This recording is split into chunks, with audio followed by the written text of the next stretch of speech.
tahu ya itu COVID itu ya ini ya bukan apa-apa. Caranya ya bukan penyakit, kayak proyek lah. Ya. Tahu itu kan sumbernya dari negara Cina. Tapi yang sekarang kan sudah keluar sampai dunia bahkan lah. Semua negara kan kayak COVID, corona. Soal COVID itu ya menurutku itu ya gak ada sih mas.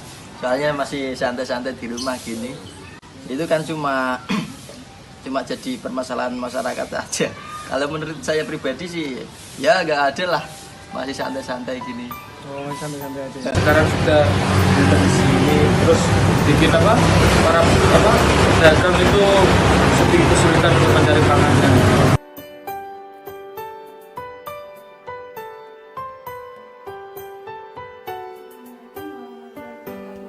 Pada hari ini, kami dari Posko KKN 117 IAIN Kudus akan mengadakan bincang-bincang COVID-19 dengan tema Dilema COVID-19 di Indonesia, berubah atau terserah.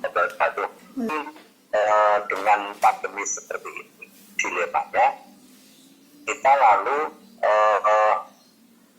terserah apa yang terjadi, apapun yang akan terjadi, atau kita memang harus segera berubah mensikapi kondisi yang virus corona. Sikap kita mensikapi COVID atau pandemi virus corona. Ini saya mengistilahkan ada 3 ruang. Ruang yang paling kiri, orang yang sangat serius. Bahkan saya meminjam istilah orang yang 100% mengikuti, menerima, menjalani protokol COVID-19. Maka orang yang ada di tengah itu satu sisi memperhatikan protokol-protokol yang sudah ditentukan oleh pemerintah, menggunakan protokol-protokol itu, tetapi sisi lain kita juga percaya bahwa hidup dan mati itu sudah ditentukan oleh Allah. Orang sakit dan sebagainya sudah ditentukan oleh Allah. Meminjam istilah dalam aliran dalam tauhid, yang sebelah kanan ini jabariyah, dan yang sebelah kiri ini mu'tazilah. Nah, yang di tengah-tengah ini kan kira-kira ahlus sunnah. Lanjut ke sesi tanya jawab dari ada pertanyaan dari netizen melalui akun sosial media kami. Ini yang pertama ada pertanyaan dari @Omar Burkan Sigala. Kak mau tanya, saya baca dari media massa bahwa ada kecurangan dalam penanganan pasien dan korban COVID. Misal ada orang yang meninggal karena sakit biasa karena COVID, sehingga hal tersebut membuat saya ragu dengan para medis. Bagaimana? Ada sisi-sisi penanganan yang memang mungkin tidak benar. Ya. Saya juga sering diskusi. Ada yang sering menyampaikan bahwa zona-zona yang ada itu dipengaruhi oleh persepsi politik, dipengaruhi oleh kepentingan ekonomi, dipengaruhi oleh kepentingan macam-macam itu ya. Sehingga zona itu benar atau tidak. Kalau saya dalam posisi ya tidak mempertanyakan itu, tetapi ini ada informasi, ada grafik, bahkan ada informasi tentang zona sebuah daerah yang misalnya merah, oranye atau hijau, bahkan kuning misalnya. Ya sudah, kita mau melakukan aktivitas dan kegiatan itu atas dasar informasi. Apakah data tentang zona itu akurat, benar atau tidak? Walau alam ya, kita kalau misalnya ingin itu ya memang kita harus meneliti lebih. Kita kembali kepada berpikir positif. Ya sudah, kalau misalnya memang hasil dari diagnosis, hasil dari kesimpulan tim kesehatan mengatakan dia kena positif COVID, ya sudah kita terima.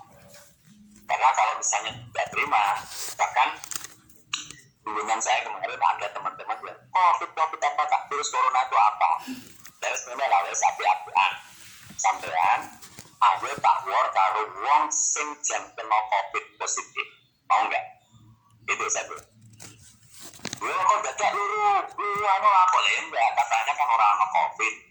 Ya nanti kalau misalnya memang untuk membuktikan sampai itu memang wani virus corona kena, ya nanti saudara disuruh tidur bersama dengan orang yang positif kena virus corona. Kita memang ada orang yang mengatakan bahwa takdir itu sudah ditangguhkan, pagi dan itu sudah ditangguhkan.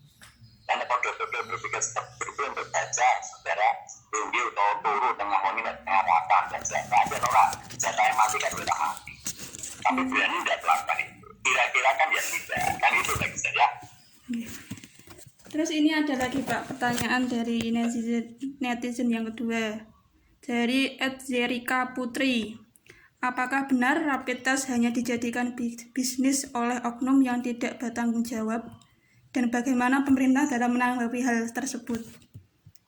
Gitu. Ya, yang jelas negara mau, kita kan sudah tahu yang mengikuti pidatonya Pak Presiden di era pandemi, di era wabah seperti ini, siapapun yang melakukan korupsi atau menyalahi aturan tentang ini, maka dia akan cukup berat, ya, akan cukup mati. Ya. Saya belum membaca surat edarannya, tetapi akan dikenakan sanksi berat bagi para pelaku korupsi dan sebagainya. Nah, kalau misalnya ada orang yang memanfaatkan suasana seperti ini, hal itu mungkin apa tidak bisa, mungkin bisa ada kepentingan bisnis, karena tak bisa bilang ada orang yang mengatakan bahwa keputusan tentang zona, keputusan tentang harus orang masker dan sebagainya, saya mengatakan akan habis. Tetapi di Kudus, Polytron itu membuat, saya kebetulan tidak pakai yang produk dari Polytron. Jadi Polytron itu membuat masker. Ya Polytron kalau bikin masker itu orang Jawa ketemu kurang perkara. Polytron itu kompetensinya bikin masker. Tetapi itu dilakukan dalam rangka justru membantu dan menyelamatkan agar karyawannya itu tidak terlalu banyak yang dirumahkan. Karena menurut informasi sudah ada perusahaan yang sudah merumahkan karyawannya itu ribuan. Gitu. Nah kemudian di Sukun, Sukun itu membuat coverall itu ya, yang pakaian yang penanganan penyemprotan desinfektan, menangani orang yang terkena virus corona dan sebagainya. Itu perusahaan Sukun itu bikin itu dalam rangka untuk menyelamatkan karyawan agar tidak di rumah, tidak putus akhirnya. Nah, melihat dari ini, maka kalau misalnya ada orang berpikir bahwa realitas itu hanya kepentingan bisnis, itu kan hanya biar alatnya ngaku laku begini semacam-macam ya gitu ya. Saya tidak dalam posisi situ. Saya apapun rapid test mungkin akurasinya memang tidak akurat ya, karena nanti ada tes yang memang betul-betul akurat, yaitu pakai swab. Nah itu kan hanya alat. Si paling benar itu kan Gusti Allah. Benar sekarang kan sudah selesai tahunnya ambil jabari ya. Tapi yang saya sampaikan itu ya.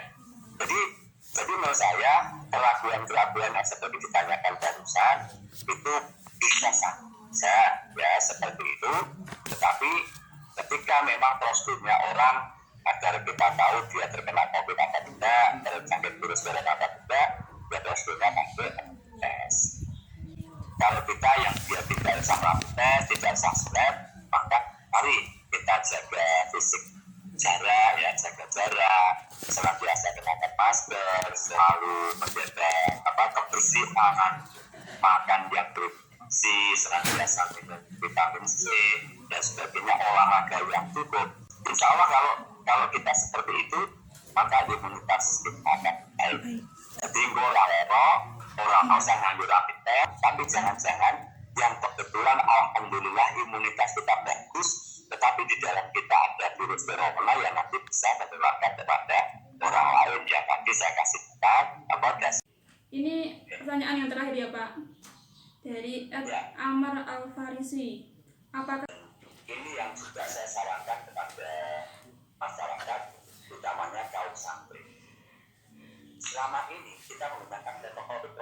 sehat. Protokol kesehatannya apa? Jaga jarak, ya, pakai masker, sudah sebagainya. Ada nggak protokol yang lain? Ada, apalagi canggih, gitu ya. Nah, maka ini di dunia pesantren, termasuk di beberapa pesantren yang saya berurus di dalamnya, itu sederhana.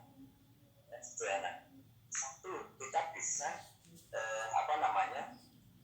mendawakan wudhu, ya.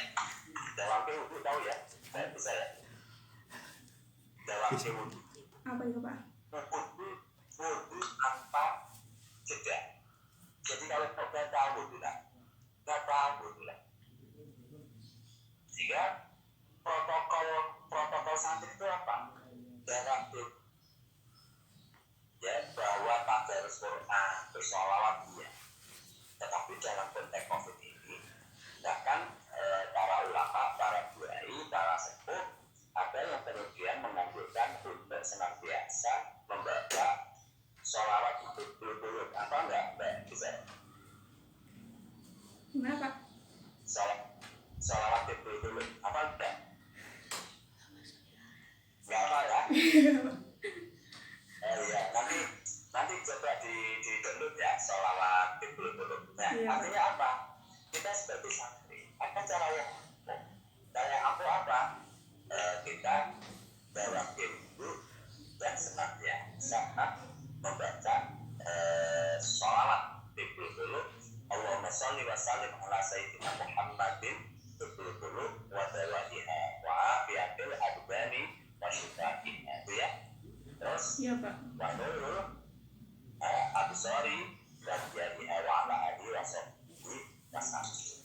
Nah, kalau protokol santri ini kita terapkan, orang senantiasa uang nek jaga awake ora netang atau jawa dulu, kan berarti selalu menjaga kebersihan dan cuci tangan, cuci muka, cuci kaki, gitu ya, membasuh sebagian kepala.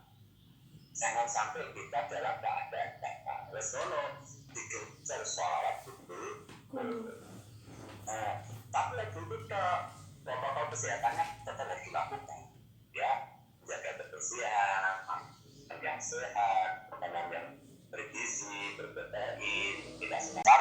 Kita itu tidak boleh menganiaya pada diri sendiri maupun menganiaya kepada orang lain. Itu tidak. Terus bagaimana pesan Bapak yang terakhir ini pada masyarakat untuk agar bisa menjaga kesehatan dalam masa pandemik ini? Bagaimana pesan Bapak ini untuk masyarakat? Ya, jadi kalau saya dengan new normal ini, mari kita sekarang tradisikan. Datang dari bepergian, cuci tangan, cuci kaki, cuci muka, tidak perlu merawat sehat. Ya, dengan siapapun kita menjaga jarak, kecuali orang yang betul-betul memang kita sudah tahu dan paham. Ya, karena semua kita kan tidak ada yang tahu sebetulnya. Kita saat ini ya virus corona, ada nggak virus yang lain? Kita yakin ada.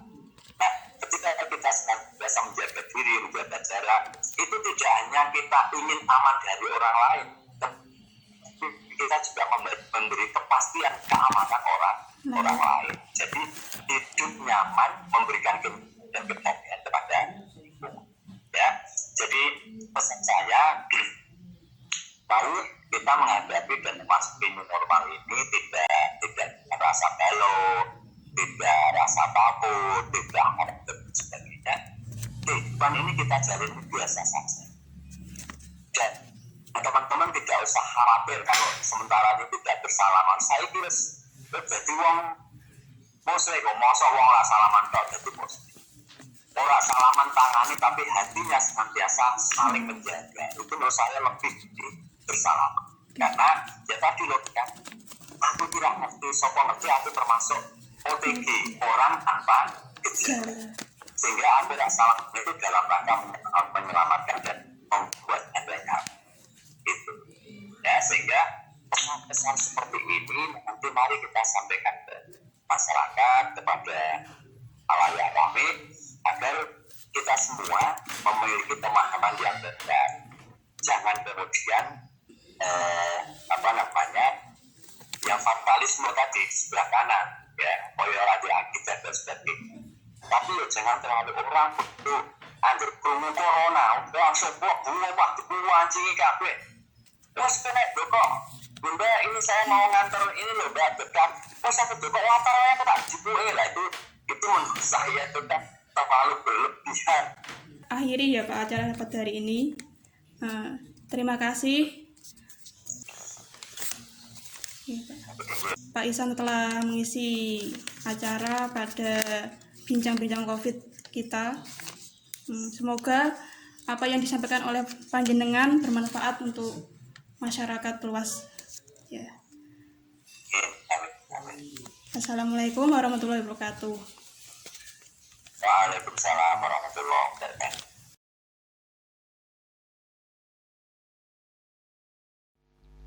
Gelombang gelap. Gelombang gelap menyapu negeriku, memedihkan mata dan hatiku. Siapa kalian mengiring gelap atas panorama bumiku yang elok mengerlap? Kenikmatan apa yang kalian cari, maka segala milik kami kalian curi hingga secercah harapan yang tersisa pada kami. Kalian bakar hutan dan dendam hingga kobarannya sampai kini tak kunjung padam. Gelombang gelap menyapu negeriku, mengacaukan akal sehat orang-orang waras, menghentikan kesibukan kerja para pekerja, mengacaukan jadwal belajar para pelajar, melusuhkan belayan kasih sayang para penyayang, menjauhkan keakraban saudara dengan saudara, mengganggu keasikan bermain bocah-bocah, mengusik kekhusyukan para mukmin beribadah. Gelombang gelap menyapu negeriku. Tuhan, ampunilah kami yang tanpa sadar ikut memperpekat gelap yang mereka giring kemari, dan datanglah kembali dengan maha cahaya. Gusmus 1998.